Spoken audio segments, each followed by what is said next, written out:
নমস্কার, 7 নিউজ নেটওয়ার্কে আপনাদের স্বাগত। পশ্চিমবঙ্গে এসআইআর চালুর কথা ঘোষণা হতেই এসআইআর আতঙ্কে রাজ্যে প্রথম বলি হলো পানিহাটি পৌরসভার অন্তর্গত আগরপাড়ায়, যে ঘটনাকে কেন্দ্র করে রীতিমতো সরগরম হয়ে উঠেছে রাজ্য রাজনীতি। এনআরসি আতঙ্কে নাগরিকত্ব হারানোর ভয়ে আত্মহননের পথ বেছে নেন আগরপাড়া 9 নম্বর ওয়ার্ডের 4 নম্বর মহাজাতিনগর এলাকার বাসিন্দা বছর 57 প্রদীপ কর, যিনি গত 50 বছর ধরে ওই এলাকারই বাসিন্দা। আর মঙ্গলবার এই ঘটনার পরেই বুধবার মৃতের পরিবারের সাথে দেখা করতে আসেন তৃণমূলের সর্বভারতীয় সাধারণ সম্পাদক সাংসদ অভিষেক বন্দ্যোপাধ্যায়। এদিন আগরপাড়ায় অভিষেক বন্দ্যোপাধ্যায়ের উপস্থিতির কারণে কড়া নিরাপত্তার ঘেরাটোপে মুড়ে ফেলা হয় গোটা এলাকা। মৃতের পরিবারের সাথে দেখা করে তাদের সাথে কথা বলার পর সাংবাদিকদের মুখোমুখি হয়ে এসআইআর প্রসঙ্গে সাধারণ মানুষকে নির্ভয়ে থাকার বার্তা দেবার পাশাপাশি নির্বাচন কমিশনের বিরুদ্ধে আক্রমণ শানিয়ে ভোটার তালিকা থেকে একটা নাম বাদ গেলে 1 লক্ষ মানুষ নিয়ে নির্বাচন কমিশন ঘেরাও করার হুঁশিয়ারি দিলেন অভিষেক বন্দ্যোপাধ্যায়।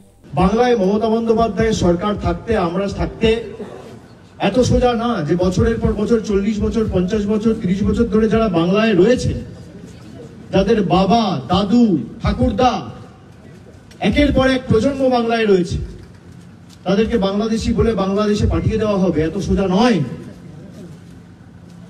আমরা বুকের রক্ত দিয়ে রক্ষা করব। আমি প্রত্যেকটা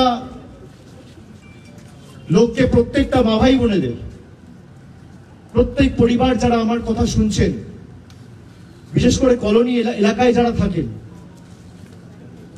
তারা নির্ভয়ে নিশ্চিন্তে থাকুন। কোন এসআইআর এনআরসি করে বাংলার একটা মানুষকে যদি এরা ভোটার তালিকা থেকে বাদ দেয়, আমরা 1 লক্ষ লোক নিয়ে নির্বাচন কমিশন ঘেরাও করব। কত ধানে কত চাল এদের বোঝাবো, এত সোজা নয়। উল্লেখ্য, গত বছরই আরজিকর মেডিকেল কলেজের কর্তব্যরত তরুণী চিকিৎসকের নারকীয় হত্যার ঘটনায় রাজ্য তথা দেশের গণ্ডি ছাড়িয়ে বিদেশের মাটিতেও প্রতিবাদের ঝড় উঠেছিল। 8 থেকে 80 মানুষের মুখে মুখে স্লোগান উঠেছিল জাস্টিস ফর আরজিকর। সেই তরুণী চিকিৎসক ছিলেন পানিহাটিরই বাসিন্দা।